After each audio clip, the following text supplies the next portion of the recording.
네, 안녕하세요. 증권부 김인호 기자입니다. 유독 덥고 습했던 올 여름 증시로 투자하기 녹록지 않은 그런 분위기였는데요. 특히 인공지능용 반도체 업종 주가 변동성이 커진 가운데 배당주로 여겨졌던 통신주가 이 인공지능 시대 성장주로 덩달아 관심을 받는 모양입니다. 물론 이 부분은 각자 판단하기 나름이지만요. 아무튼 오늘은 이 통신주 이야기를 해볼까 합니다.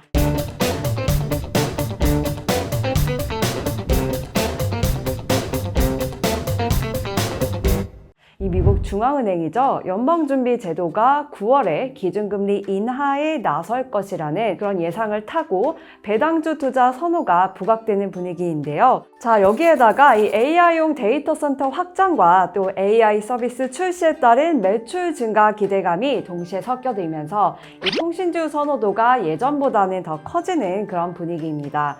이 국내와 증권가에서는 아시아와 태평양 지역 데이터 센터 전력 소모량이 앞으로 5년 동안 연평균 14% 늘어날 것으로 보면서 이 한국통신주 낙관론을 내고 있는데요.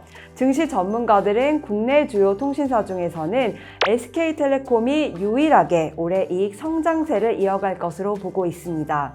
일례로 지난달 28일 하나증권은 이 9월 투자 전략 보고서를 통해서 이 SK텔레콤에 대해 매수 투자 의견과 함께 목표가 7만 원을 제시했습니다. 지난달 말 대비 약 27% 추가 상승 여력이 있다는 그런 의미입니다.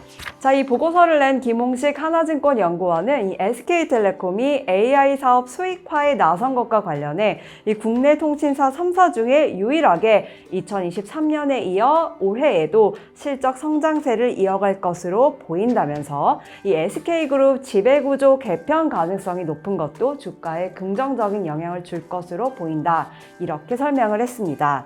자, 그리고 월가에서는요. 모건스탠리가 8월 투자 메모를 냈는데요. SK텔레콤에 대해서 비중 확대 의견을 강조했습니다.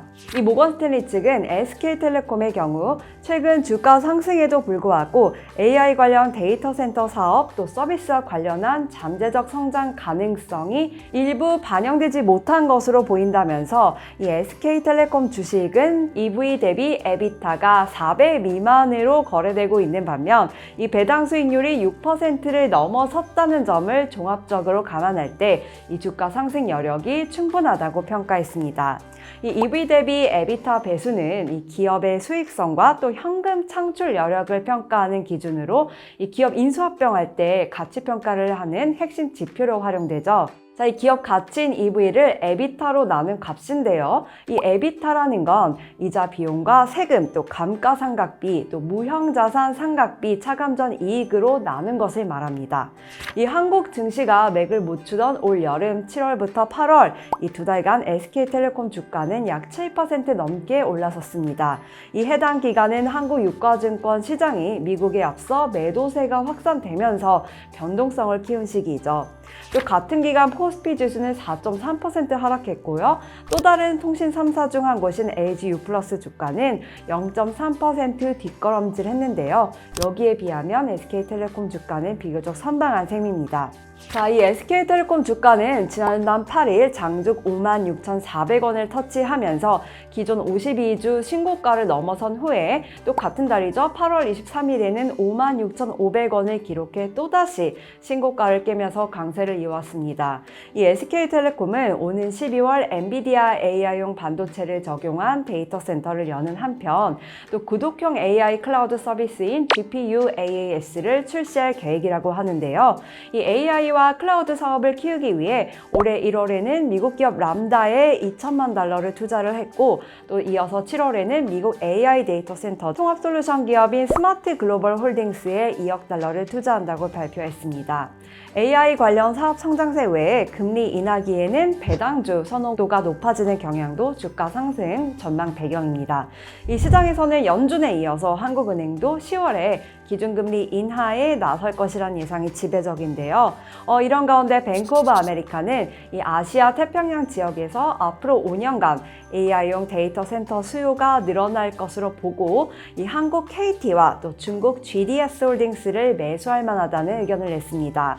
이 3RC 싱 뱅크 오브 아메리카 연구원은 이 아태 지역에서 앞으로 5년간 데이터 센터 전력 용량이 연평균 14% 증가해서 5, 6년 안에 2배까지 늘어날 것인 바, 특히 해당 지역은 하이퍼스케일러 용량의 26%를 차지하고 있다는 점을 감안할 때 성장세에 주목해야 한다고 밝혔습니다. 자, 이 하이퍼스케일러 뭘까요? 이 대량의 데이터를 처리하고 저장하기 위해서 클라우드 컴퓨팅과 데이터 관리를 하는 시스템이라고 합니다. 좀 어렵죠? 이 홍콩 증시에 상장된 중국 GDS 홀딩스는 중국 본토 외에 일본과 싱가포르 또 인도네시아, 말레이시아 시장에 주로 진출해 있습니다. 지난 7월 이후 2달간 주가가 80% 급등했는데 배당금은 없습니다. 한국 KT는 한국 데이터 센터 시장 점유율 1위 업체죠. 올해 여름 2달간 주가가 5.6% 올랐고요. 배당 수익률은 5.1%입니다. 최근에 자사주 매각 기대감도 있는 종목이기는 한데요. 자, 오늘은 여기까지입니다. 여러분은 통신주에 대해서 어떤 투자 의견을 가지고 계신가요?